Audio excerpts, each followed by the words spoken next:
tăng vọt hơn 42.000 ca COVID-19 tại 63 tỉnh thành.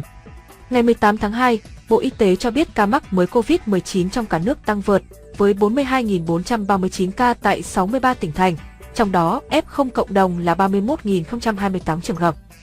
Tính từ 16 giờ ngày 17 tháng 2 đến 16 giờ ngày 18 tháng 2, trên hệ thống quốc gia quản lý ca bệnh COVID-19 ghi nhận 42.439 ca nhiễm mới, trong đó 12 ca nhập cảnh và 42.427 ca ghi nhận trong nước, tăng 6.237 ca so với ngày trước đó tại 63 tỉnh thành phố, có 31.028 ca trong cộng đồng. Hà Nội lập đỉnh với 4.549 ca, tiếp tục đứng đầu cả nước số mắc mới, tiếp đó là tại Vĩnh Phúc 2.158, Quảng Ninh 2.018, Phú Thọ 1.789, Nam Định 1.678, Thái Nguyên 1.652, Hòa Bình 1.567, Bắc Ninh 1.556, Ninh Bình 1.540, Hải Phòng 1.504, Bắc Giang 1.443, Nghệ An 1.339, Lào Cai 1.310, Hải Dương 1.302, Lạng Sơn 1.175, Bình Định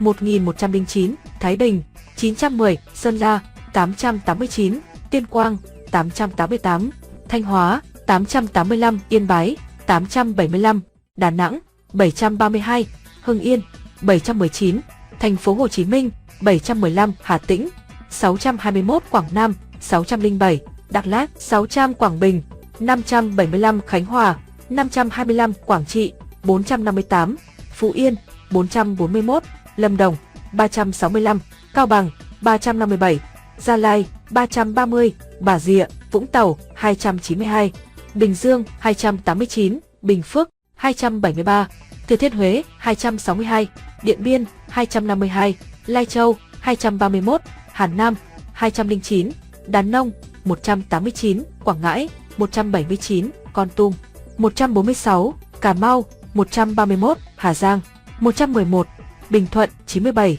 Đồng Nai 91, Kiên Giang 89, Bến Tre 67, Bắc Cạn 53, Bạc Liêu 52, Đồng Tháp 38, Trà Vinh 35, Tây Ninh 34, Cần Thơ 27, Vĩnh Long 24, Long An 18, Hậu Giang 15, Ninh Thuận 14, An Giang 13, Sóc Trăng 13, Tiền Giang 2. Các địa phương ghi nhận số ca nhiễm tăng cao nhất so với ngày trước đó.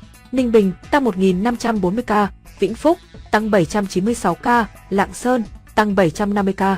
Trung bình số ca nhiễm mới trong nước ghi nhận trong 7 ngày qua, 32.601 ca ngày.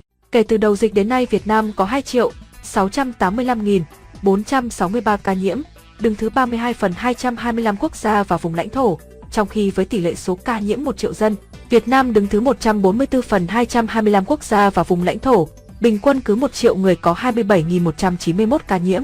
Trong đợt dịch thứ 4, từ ngày 27 tháng 4 năm 2021 đến nay, số ca nhiễm mới ghi nhận trong nước là 2.678.241 ca, trong đó có 2.258.363 bệnh nhân đã được công bố khỏi bệnh.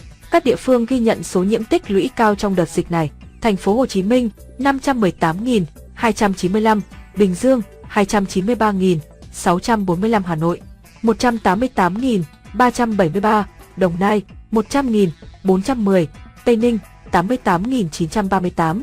Về ca nhiễm Omicron, đến nay tại Việt Nam đã ghi nhận 200 ca mắc COVID-19 do biến thể này, trong đó Thành phố Hồ Chí Minh 97, Quảng Nam 27, Hà Nội 14, Khánh Hòa 11, Đà Nẵng 8, Kiên Giang 4, Quảng Ninh 20, Thanh Hóa 2, Hải Dương 2, Hải Phòng 1, Long An 2, Bà Rịa, Vũng Tàu 1, Bình Dương 2, Lâm Đồng 1, Ninh Bình 1, Hưng Yên 6, Bình Phước 1. Về tình hình điều trị, trong ngày có 6.215 bệnh nhân được công bố khỏi bệnh, nâng tổng số ca được điều trị khỏi lên 2.261.180 ca. Số bệnh nhân nặng đang điều trị là 2.956 ca, trong đó thở oxy qua mặt nạ 2.213 ca, thở oxy dòng cao HFNC 359 ca, thở máy không xâm lấn 80 ca, thở máy xâm lấn 290 ca, ECMO 14 ca. Về số bệnh nhân tử vong, từ 17 giờ 30 phút ngày 17 tháng 2 đến 17 giờ 30 phút ngày 18 tháng 2 ghi nhận 80 ca tử vong, trong đó Hà Nội 12, Đà Nẵng 8, Kiên Giang 7 ca trong 2 ngày, Thành phố Hồ Chí Minh 5. Quảng Ngãi, 5. Bình Định, 4. Quảng Nam, 4. Nghệ An, 3. Bạc Liêu, 2. Bình Thuận, 2. Hải Phòng, 2. Lạng Sơn, 2. Long An, 2. Nam Định, 2. Phú Thọ, 2. Phú Yên, 2. Thái Nguyên, 2. An Giang, 1. Bình Phước, 1. Cần Thơ, 1. Đồng Nai, 1. Hà Giang, 1. Hà Nam, 1. Ninh Bình, 1. Ninh Thuận, 1. Quảng Bình, 1. Quảng Trị, 1. Sóc Trăng, 1. Thái Bình, 1. Thừa Thiên Huế, 1. Trà Vinh, 1. Trung bình số tử vong ghi nhận trong 7 ngày qua là 82 ca ngày.